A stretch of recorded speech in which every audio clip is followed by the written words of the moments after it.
بتطلع دكتور عايدة وبتتصدم من موسى وهو داخل ماسك ايد سلمى. موسى بيعرفهم على بعض وبيقول لمامته دي اللي هتحققلك امنيتي. سلمى بتقول لها مبسوطه جدا اني اتعرفت عليك يا طنط. موسى كان دايما بيحكي لي عنك. دكتور عايدة بتقول لهم انا داخله اجهز الاكل. سلمى بتقول له مامتك شكلها اتضايق، فبيقول لها لا لا هي تلاقيها مكسوفه، بس اقعدي وانا هساعدها في المطبخ. فبتقول له لا خليك انت، انا هدخل احاول افكها شويه. وبتدخل بتقول لها اساعدك في ايه يا طنط؟ فبتقول لها طنط، فبتقول لها ايوه مش هما حبيبي. فبتقول لها انت اللي انت بتفكري فيه ده. فبتقول لها الحب مش بايدي، وبعدين انا حبيته من اول يوم شفته فيه مستنيكي تحت العياده، وبعدها دخلت الفيسبوك بتاعه وعرفت هو بيتمرن فيه، ورحت له النادي وخليته يشوفني وابتدينا نتكلم، وبعديها كلمني وسافرنا مع بعض وهناك حبينا بعض. انا الصراحه في الاول كنت عايزه صاحبه عشان استخدمه كضمان لو فكرتي تقولي حاجه، بس بعد كده حبيته بجد. فبتقول لها الكلام ده تروحي تقوليه لحد تاني، انا ابني بيثق في اي حد. فبتقول لها هو مش بيثق بس بصراحه ده بيموت فيا. فبتقول لها سلمى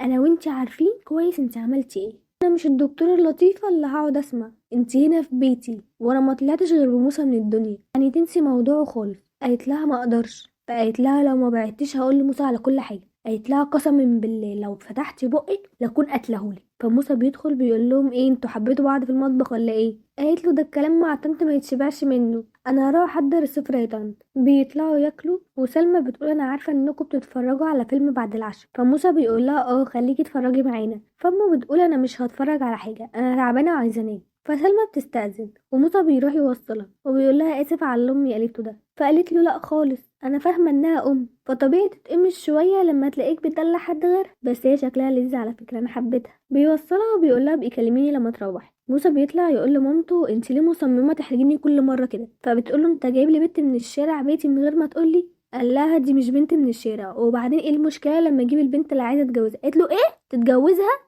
انت تعرف عنها ايه اصلا؟ قال لها اعرف عنها كل حاجه، هي بنت ناس وكانت متجوزه وجوزها توفى، كانت حياتها متدمره وانا كنت بحاول اساعدها، وبصراحه بقى حبيتها. قالت له ارمله؟ انت ما تتجوزت واحده ارمله، البنت دي مش هتساعدك. قال لها انا مش فاهم انت متعصبه كده ليه، وانا زهقت من طريقه تدخلك في حياتي. فبتقول له وانا كمان زهقت من طريقتك واسلوبك معايا، انا داخله انام. عايده بتدخل اوضتها بتقعد تعيط وبتبقى خايفه على موسى. موسى بيبعت ريكورد لسلمى وراكي حاجه ولا اكلمك؟ قالت له لا انا داخله انام، احنا كده كده هنتقابل بكره. موسى بيصحى يتاسف لمامته فبتقول له عادي، ما انت شايفني على طول الام اللي بتتدخل في حياه ابنها. قال لها لا مش شايفك كده، انت كل حاجه في حياتي. فبتقول له يبقى خلاص، انت عارف اني بفهم في الناس كويس، سلمى مش هتنفعك. قال لها ليه؟ قالت له من غير ليه. قال لها مفيش حاجه اسمها كده، انت تشوفيها بس كم مره الاول وبعد كده بيحكمي عليها. بينزل يقابلها وبيقول لها ماما قالت عليكي بنت محترمه وبنت ناس. قالت له موسى انت ما بتعرفش تكذب، هي ما قالتش كده، انا متفهمه ان اي ام مش هترضى ان ابنها يتجوز واحده كانت متجوزه قبل كده.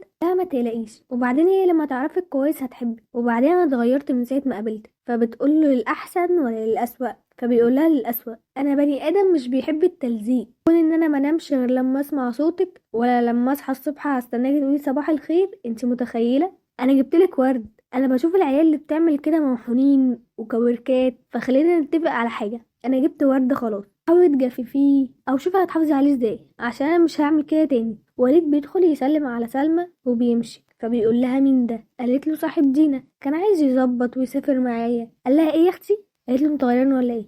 لا مش غيران. فقالت له على فكره انا ما سافرتش معاه، وما شفتوش بعديها تاني. موسى بيرجع البيت بيلاقي كنزي ومامتها عنده، فبيسلم عليهم وبيدخل يقعد في اوضته. مامته بتقول له انت مش هتطلع؟ عيب كده. قال لها دول صحابك وجايين يقعدوا معاكي، انا مالي؟ وبعدين اريحك، اللي في دماغك ده مش هيحصل، انت مش عايز تقتنعي ليه ان انا بحب سلمى؟ فبتقول له جوازك من سلمى ده مش هيحصل خالص، وبتسيبه وبتطلع. بيكلم سلمى وبيقول لها رجعت البيت لقيت ماما جايبه ناس مش بحبهم وقاعده معاهم، فانا قاعد في الاوضه. فبتقول له ناس مين؟ فبيقول لها بصراحه دي واحده صاحبه ماما وبنتها، ماما هتموت وتجوزها لي. فبتقول له اتجوزها لك؟ فبيقول لها البت دي ورايا في كل حته وانا ما بحبش كده. فبتقول له هي اسمها ايه؟ فبيقول لها كنزي. فبتدخل على صفحته وبتجيبها من عنده وبتعرف هي بتروح فين. دكتورة عايدة بتقابل الدكتور زميلها وبتقوله سلمى وصلت لابني وموسى عايز يتجوزها. فبيقول لها انت لازم تقولي لموسى انها مريضة عندك. قالت له ما اقدرش، قالت لي هتقتل موسى لو قلت له حاجة. فبيقول لها خلاص انت تلعبيها بنفس لعبتها، هتديها انك تبلغي عنها، بس لازم يبقى معاكي دليل. انت تعرفي جوزها؟ قالت له لا،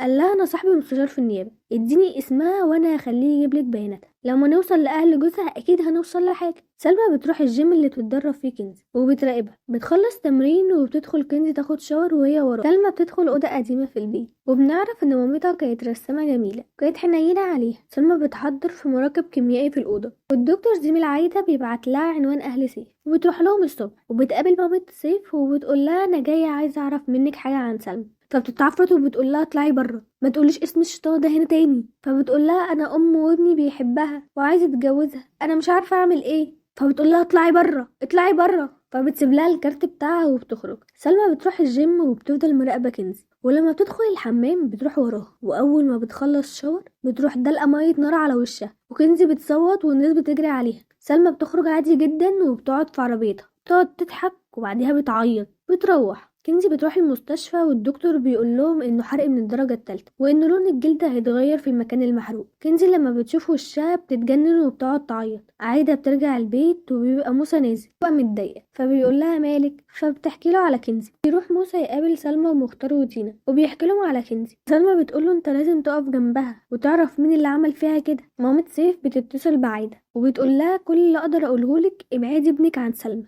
عشان ما ترجعش تندمي، وبتقفل. عادة بترن على موسى مش بيرد. مختار بيقول لدينا حلو الكفر ده بس ليه كلب عشان وافي وكده، فبتقوله لا يا ظريف عشان انا بحب الكلاب عامه. فسلمى بتقوله على فكره دينا عندها سنتر لخدمه وتنظيف الكلب، ما تقولي محل كلاب وبعدين طب ما تقولي ده ايه يمكن انفعك واجي اشتري كلب من عندك. بتقوله مش هينفع عشان الكلب عنده احساس وانت لا. سلمى بتدخل الاوضه القديمه اللي في البيت وبتفتكر ابوها انه كان بيضرب مامتها وهي صغيره. موسى بيرجع البيت بيلاقي مامته مستنياه بس بتقوم تنام لما بيرجع، وبيقول لها انت لسه زعلانه مني. فبتقول له انت مش بس رحت لها، انت حتى مش بترد عليا. قال لها ايه ده، ما خدتش بالي صدقيني، وبتدخل تنام. عايده بتروح لعز المعرض فبيقول لها هي قلت لموسى ان ليه عم وان المفروض يستمتع بفلوس ابوه. قالت له احنا مش محتاجين فلوسكم الحرام، وبعدين انا جايلك في موضوع اهم بكتير، في بنت عايزه اعرف عنها كل حاجه. قال لها عملت لك ايه وانا اقطع خبرها؟ قالت له انا عايزه معلومات عنها بس. الله طيب يديني اسمها. الشرطه بتروح الجيم وبيقولوا عايزين تفريغ الكاميرات، فبيقولوا لهم ان الكاميرات عطلانه بقالها 3 ايام.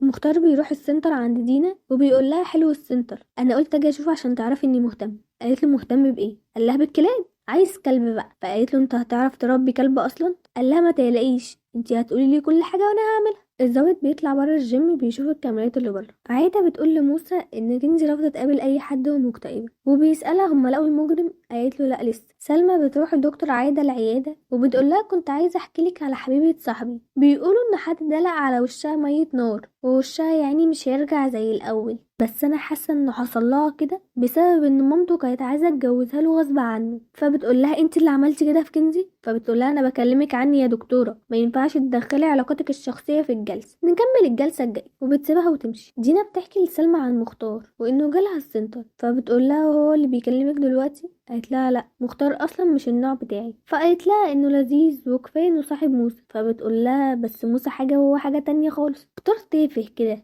لكن موسى راجل بجد، بيعرف يلبس، عنده طموح، يا بختك بيه الصراحه. دي بيبان عليها انها متضايقه وبتقول لها هي هتسافري معانا؟ قالت لها لسه مش عارفه. قالت لها خلي خالتك تقعد مع مامتك وتعالي معانا. قالت لها خلاص ماشي. قالت لها بس السفريه هيبقى فيها مختار التافه اللي مش عاجبك. قالت لها هو في حلو وانا في حالي. عايده بترجع البيت بتسمع صوت موسى مكتوم، بتجري عليه بتلاقي سلمى مكتفاه وماسكاله السكينه. بتقول لها انا قلتلك ما تقولوش حاجه وبرضه قلتيله. بتروح مموتاه. وبيطلع ان عايده بتحلم وموسى بيجي من بره يجري عليها، فبتطمن عليه وبتقول له خش نام انت وانا شويه وهنام.